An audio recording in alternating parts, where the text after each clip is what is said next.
খুশি এটা এমন একটা জিনিস যে প্রত্যেকটা মানুষ লাইফে খুশি হতে চায়, তবে খুশির ডেফিনেশন এটা এক একজনের কাছে এক এক রকম। কারো কাছে খুশির মানদণ্ড হচ্ছে টাকা, আবার কারো কাছে খুশির মানদণ্ড হচ্ছে বাড়ি, কারো কাছে ধন, কারো কাছে সম্পদ, কারো কাছে বিবি, তো কারো কাছে সুন্দরী নারী। এক একজনের ডেফিনেশন এক এক রকম। তো খুশির মাপকাঠি এক একজনের কাছে এক এক রকম।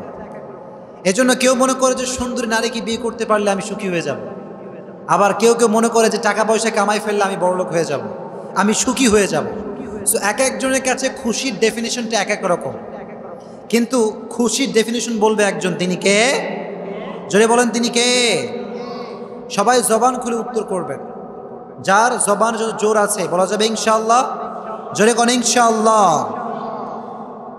আচ্ছা, জীবনে সুখী হওয়ার বিভিন্ন ওয়ে আমাদের কাছে আছে, সায়েন্টিফিক ওয়ে আছে, মানুষের মন গড়া লজিক আছে, এক একজনের কাছে এক এক রকম ডেফিনেশন আছে। কিন্তু প্রকৃতপক্ষে খুশি হওয়ার সাজেশন দিবে আমাদেরকে একজন, তিনি কে? আল্লাহ বললেন খুশি হওয়ার প্রথম কাজ হচ্ছে আলা বিযিক্রিল্লাহি তাতমাইন্নুল কুলুব। টাকা দিয়ে খুশি হওয়া যাবে না, ধন সম্পত্তি দিয়ে খুশি হওয়া যাবে না, সুন্দরী নারী দিয়ে খুশি হওয়া যাবে না। আল্লাহ বললেন আলা বিযিক্রিল্লাহি তাতমাইন্নুল কুলুব। তোমরা যদি অন্তরে খুশি পেতে চাও, জীবনে সুখী যদি হতে চাও, জিকির করতে হবে একজনের, তিনি কে? আলা বিযিক্রিল্লাহি তাতমাইন্নুল কুলুব। প্রশান্তি এবং সুখ এটা একমাত্র আল্লাহর জিকিরে রয়েছে। কার জিকিরে রয়েছে? আল্লাহর জিকিরে রয়েছে। এজন্য যখনই আপনি হতাশ, যখনই আপনার জীবনে খুব দুঃখ কষ্ট, জিকির করতে হবে একজনের, তিনি কে? এজন্য আল্লাহ বললেন টাকা দিয়ে সুখ অর্জন করা যাবে না, সুন্দরী নারী দিয়ে সুখ অর্জন করা যাবে না, জিকির করতে হবে একজনের, তিনি কে? আবার আল্লাহর হাবিব বললেন তুমি যদি তোমার জীবনে সুখী হতে চাও, যদি তুমি তোমার জীবনে সুখ অর্জন করতে চাও, সুখে দুঃখে ডাকতে হবে একজনকে, তিনি কে? আব্দুল্লাহ ইবনে আব্বাস রাদিয়াল্লাহু তাআলা আনহু বলেছেন যে কেউ যদি তার লাইফে সুখী হতে চায়, সে যেন তার দুঃখের সময় আল্লাহকে স্মরণ রাখে, সুখের সময় আল্লাহকে স্মরণ রাখে। কারণ সুখে দুঃখে আমাদেরকে সব সময় আমাদেরকে অবস্থায় নিপতিত করে একজন, তিনি কে? এজন্য সুখেও আমরা আল্লাহকে স্মরণ রাখবো, দুঃখেও আমরা আল্লাহকে স্মরণ রাখবো। আব্দুল্লাহ ইবনে আব্বাস রাদিয়াল্লাহু তাআলা আনহু বলেছেন যে যদি তুমি তোমার সচ্ছল অবস্থায় আল্লাহকে স্মরণ রাখতে পারো, তুমি যদি তোমার সুখের অবস্থায় আল্লাহকে স্মরণ রাখতে পারো, তো তোমার দুঃখের অবস্থায়, তোমার কষ্টের অবস্থায় তোমাকে স্মরণ রাখবে একজন, তিনি কে? আল্লাহ। এজন্য সুখে দুঃখে স্মরণ করতে হবে আল্লাহকে। আল্লাহ বললেন টাকা দিয়ে সুখ অর্জন করা যাবে না, পয়সা দিয়ে সুখ অর্জন করা যাবে না, আল্লাহ জিকিরে সুখ রেখে দিয়েছে একজন, তিনি কে? আল্লাহ। এটি হচ্ছে প্রথম আমল, যে সুখে দুঃখে আল্লাহর জিকির করতে হবে। পারা যাবে ইনশাআল্লাহ? সবাই ইনশাআল্লাহ পড়েন না, জবান খুলে সবাই বলেন ইনশাআল্লাহ। ভেরি গুড, মাশাআল্লাহ। এটি হচ্ছে এক নাম্বার, যে আমরা আল্লাহ জিকির করব।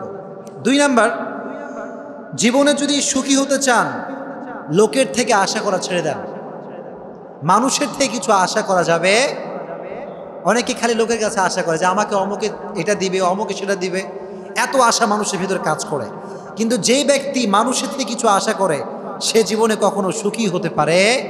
কারণ পৃথিবীর কেউ কিছু দিতে পারে না, দিতে পারে একজন, তিনি কে? আল্লাহ। এজন্য সুখী যদি হতে চান লাইফের, এই যে মানুষের থেকে চাওয়ার যে মনোমানসিকতা, যে মানুষ দিবে, অমুকে দিবে, তমুকে দিবে, এই সমস্ত মনোমাইন্ড ভেতরে বিলং করা যাবে। এজন্য আজ থেকে মনে রাখবেন যে মানুষ আপনাকে কিচ্ছু দিবে না। মানুষের থেকে চাওয়ার যে মনোমাইন্ড, এটা চেঞ্জ করা যাবে ইনশাআল্লাহ। জোরে কোন সবাই বলেন ইনশাআল্লাহ। এজন্য লোকের থেকে চাওয়ার ইচ্ছাটা একদম বাদ দিয়ে দেন। লোকে আমার কিছু দিবে না, আমার বিপদে কেউ আমার কাজে আসবে না, আমার কষ্টে কেউ আমার কাজে আসবে না, এই অ্যাটিটিউড ভিতরে রাখবেন যে মানুষের কাছে আমি কখনো কিছু চেতে পারি না। এটা হচ্ছে 2 নাম্বার টিপস। 3 নাম্বার, জীবনে যদি সুখী হতে চান, সবচেয়ে উত্তম পন্থা হচ্ছে তাহাজ্জুদের নামাজ। কিসের নামাজ? তাহাজ্জুদের নামাজ। আমরা তো আসলে ফরজটাই ঠিক মতো পড়ি না, তাহাজ্জুদ তো বহুত দূর কি বাত। কিন্তু আল্লাহ বলছেন তোমার লাইফে যদি খুব বেশি চাওয়া পাওয়া থাকে, তোমার কোনো একটা ড্রিম যদি থাকে, তাহাজ্জুদের সময় ডাকলে শুনবে একজন, তিনি কে? This is the perfect time if you want something from your heart. মন থেকে যদি কিছু চান, তাহাজ্জুদের সময় শেষ রাত্রিতে ফজরের পূর্বে উঠা যাবে ইনশাআল্লাহ?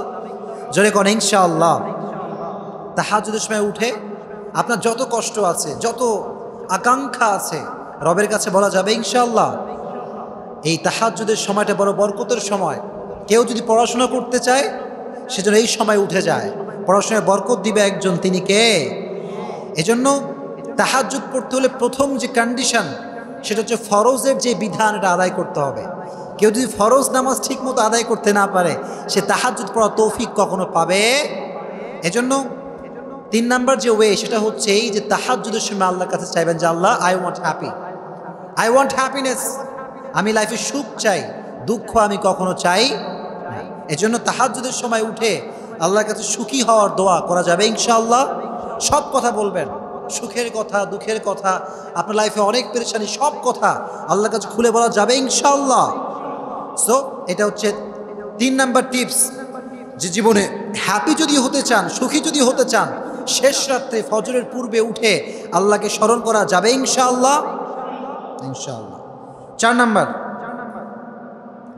জীবনে যদি সুখী হতে চান, জীবনে যদি আল্লাহর সুখ পেতে চান, আল্লাহর পক্ষ থেকে দেওয়া সুখ, মানুষের কথায় পরোয়া করা যাবে। আপনি যখন দাঁড়িয়ে রাখবেন, সমাজের লোক আপনাকে গালি দিবে, বিভিন্ন কথা আপনার বিরুদ্ধে ছড়াবে, জঙ্গি হয়ে গেছে, অমুক তমুক সমুক হয়ে গিয়েছে। কিন্তু মনে রাখবেন, জঙ্গি বললে আপনি জঙ্গি নন, কারণ আপনার হৃদয়ের খবর রাখে একজন, তিনি কে? তুমি যা বলো, যা গালি দাও, I don't care, I don't care about anyone's comments. কে আমাকে নিয়ে কে কি বললো, কে গালি দিল, কে আমার নিয়ে বাজে মন্তব্য করলো, এইসবের পরোয়া মুমিন হিসেবে আমরা কখনো করতে পারি। এজন্য আল্লাহ বললেন, সুখী যদি হতে চাও তাহলে মানুষের কথার পরোয়া ছেড়ে দাও। কারণ আমরা নামাজ পড়ি, যাকাত দেই, হজ করি, এটা লোক দেখানোর জন্য নয়, বরং এটা আমরা করি একজনের জন্য, তিনি কে? আল্লাহর জন্য আমরা করি। এজন্য আল্লাহ বললেন, কুল ইন্না সলাতি ওয়া নুসুকি ওয়া মাহইয়ায়া ওয়া মামাতি লিল্লাহি রাব্বিল আলামিন। আল্লাহ বলেন, নবী আপনি বলে দেন, আমার নামাজ, আমার রোজা, আমার হজ, আমার যাকাত সবকিছু একজনের জন্য, তিনি কে? আমার জীবন, আমার মরণ, everything just for my lord, সবকিছু আমার রবের জন্য।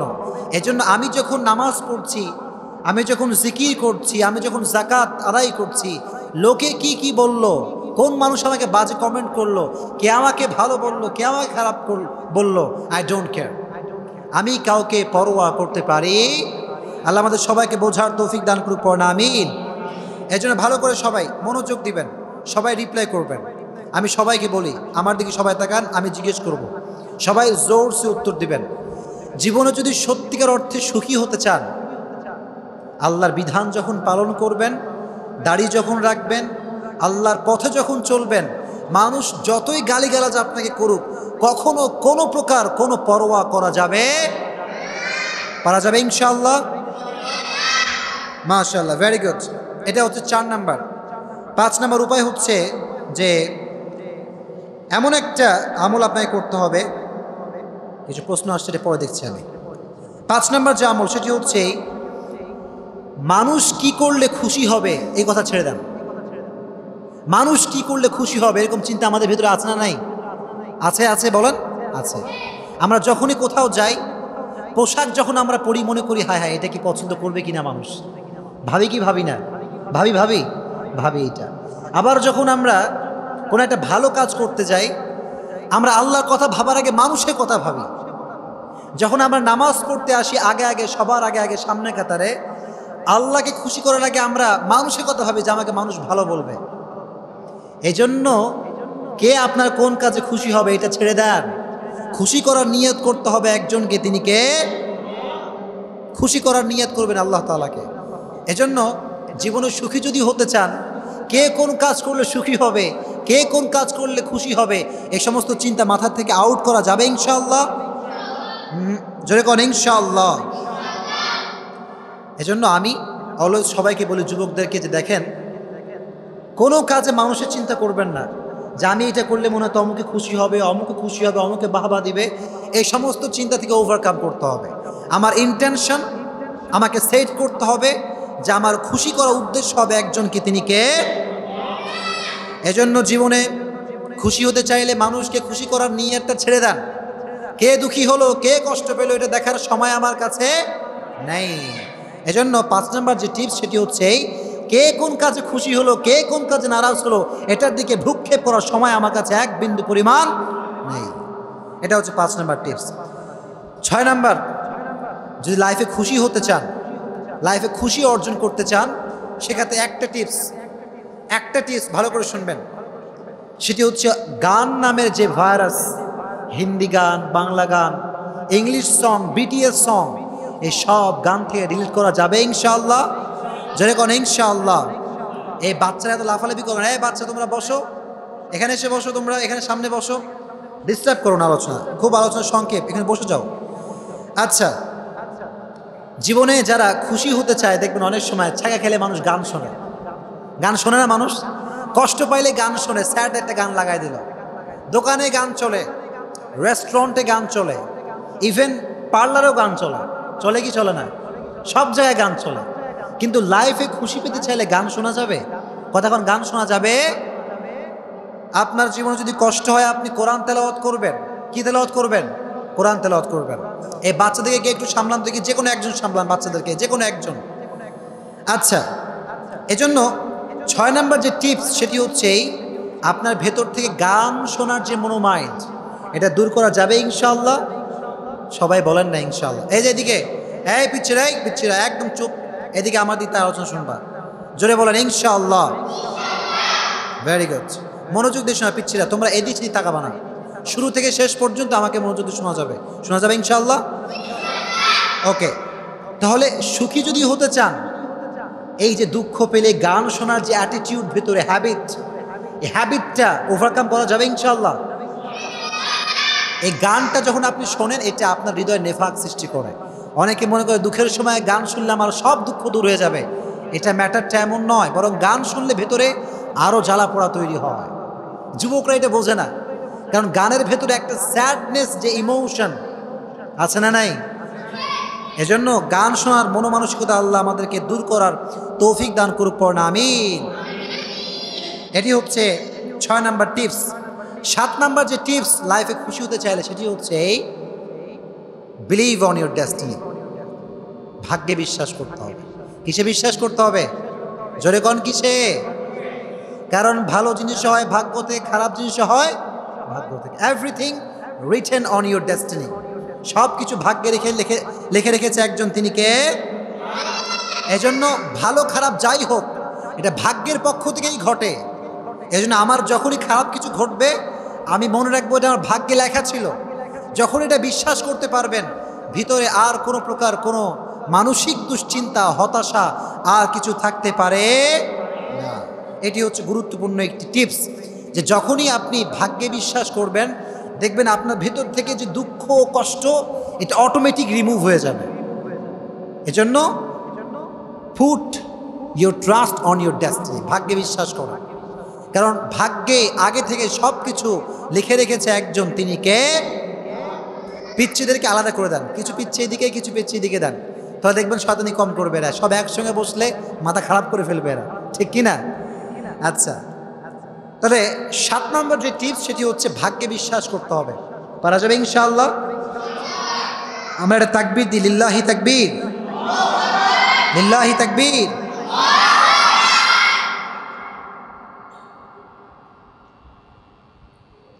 তাহলে আমরা আজকে সুখী হওয়ার টিপস জানলাম 7টা। কয়টা?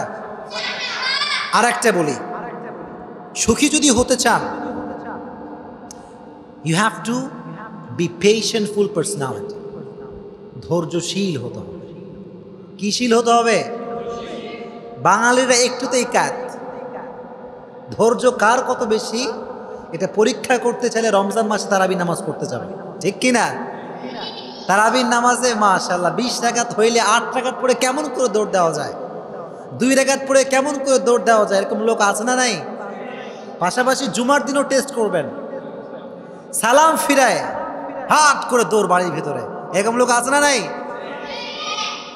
সুন্নত টিন্নত কিছু বোঝে না, সে যে সুন্নত বলতে যে কিছু একটা আছে লাইফে, দে হ্যাভ নো আইডিয়া, কোনো ধারণাই নাই।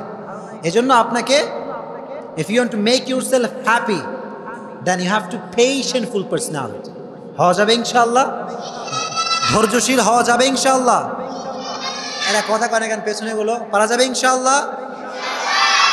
Very good. এজন্য ধৈর্যশীলের বড় দাম। বিশ্বনবী ছিলেন, he was the most patientful personality in the world. বিশ্বনবীর মতো ধৈর্যশীল মানুষ পৃথিবীতে সেকেন্ড কোন পার্সন আর হতে পারে না। বিশ্বনবী ছিলেন ধৈর্যশীল। সবচেয়ে বড় ধৈর্যের প্রতীক হচ্ছে আইয়ুব আলাইহিস সালাম। নাম কি? 12 থেকে 18 বছর পর্যন্ত রেওয়ায়েতে দুইটা আসছে, একটা 12 বছর আর একটা 18 বছর। 12 বছর পর্যন্ত তিনি রোগে আক্রান্ত হয়েছিলেন, পুরো শরীরে পচন ধরেছে, কিন্তু উনি একটা বারের জন্য আল্লাহর কাছে বিরক্তি প্রকাশ করে নাই। বলেন সুবহানাল্লাহ। 12 বছর যদি আপনার গায়ে পচন ধরে, সহ্য করতে পারবেন আপনি? সহ্য করা যাবে? কিন্তু উনি 12 বছর ধৈর্যের প্রতীক। কি ধৈর্য আল্লাহ তাআলা দিয়েছেন! 12 থেকে 18 বছর স্টপ, কোনো কথা বলেন নাই, আল্লাহর কাছে কোনো অভিযোগ করেন নাই। কিন্তু যখন জবানে সমস্যা শুরু হলো, জবানে যখন পচন ধরলো, তখন তিনি এসে আল্লাহকে বললেন, আল্লাহ আর পারবো না, কারণ এই জবান যদি নষ্ট হয়ে যায় তোমার জিকির আমি আর করতে পারবো। আল্লাহু আকবার। তখন তিনি বললেন, আল্লাহ তুমি আমার রোগটাকে শেফা দাও। এই কথা বলে নাই, উনি বলেছেন, আল্লাহ আমি রোগাক্রান্ত আর তুমি দয়াবান। আমি রোগাক্রান্ত, তুমি দয়াবান। আর দয়াবান তার গুণ এটা নয় যে সে বান্দাকে রোগে আক্রান্ত রাখবে, বরং দয়াবানের গুণ হচ্ছে সে বান্দাকে রোগ থেকে শেফা দান করবে। বলেন সুবহানাল্লাহ। এজন্য 8 নাম্বার যেই কোয়ালিফিকেশন আপনাকে অ্যাচিভ করতে হবে সেটি হচ্ছে যে আপনাকে ধৈর্যশীল হতে হবে। পারা যাবে ইনশাআল্লাহ? জোরে কোন ইনশাআল্লাহ?